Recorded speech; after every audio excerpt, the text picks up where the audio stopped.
to kiss me. Assalamualaikum warahmatullahi wabarakatuh. Alhamdulillah di sini untuk menjelaskan tentang hasil BPT kami yang berjudul interaksi obat yang dibacakan oleh Tasya. Baiklah, di sini saya akan menjelaskan tentang reaksi interaksi obat. Definisinya yaitu drug interaction atau interaksi obat adalah perubahan cara kerja obat yang terjadi karena obat tersebut dikonsumsi bersama dengan obat lainnya, suplemen atau makanan tertentu selain itu. Dua, interaksi obat adalah kondisi yang terjadi ketika adanya kontak antara obat terlalu dengan zat lain yang bisa mengubah efek obat tersebut di dalam tubuh.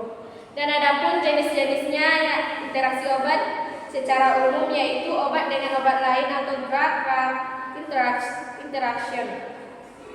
Drug-drug atau interaction adalah reaksi yang muncul ketika terdapat interaksi antara dua atau lebih obat. Interaksi ini dapat terjadi antara obat-obat diresepkan maupun yang tidak diresepkan. Interaksi farmakodinamik yaitu interaksi antara dua jenis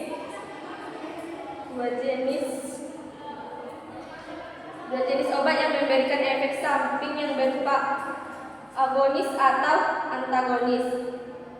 Interaksi farmakokinetika yaitu interaksi yang terjadi ketika terdapat satu obat yang mengubah absorpsi, penyerapan, distribusi, metabolisme atau ekskresi obat lain. Adapun salah satu contohnya drug reaction adalah interaksi antara warfarin atau obat pengencer darah dengan fluconazole, obat antifungal untuk menangani interaksi jamur. Yang kedua yaitu obat dengan makanan atau minuman.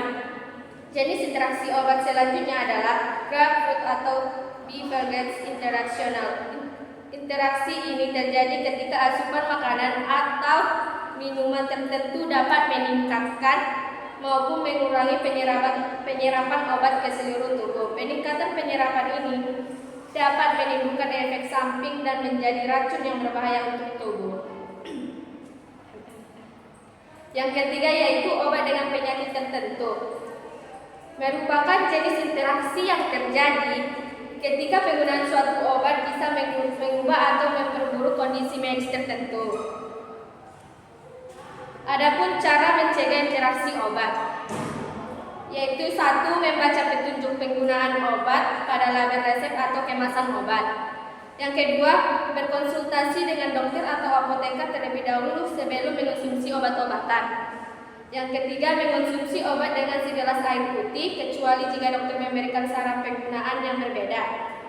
4. Menghindari minum obat bersama dengan konsumsi makanan atau minuman tertentu. 5. Menuliskan daftar obat-obat yang dikonsumsi, lalu mengikuti daftar obat-obat tersebut secara berkala dengan dokter atau apoteker.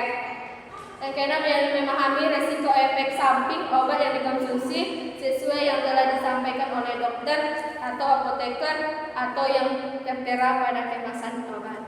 Cukup sekian dari hasil presentasi kami. Kami akhiri dengan wassalamualaikum warahmatullahi wabarakatuh.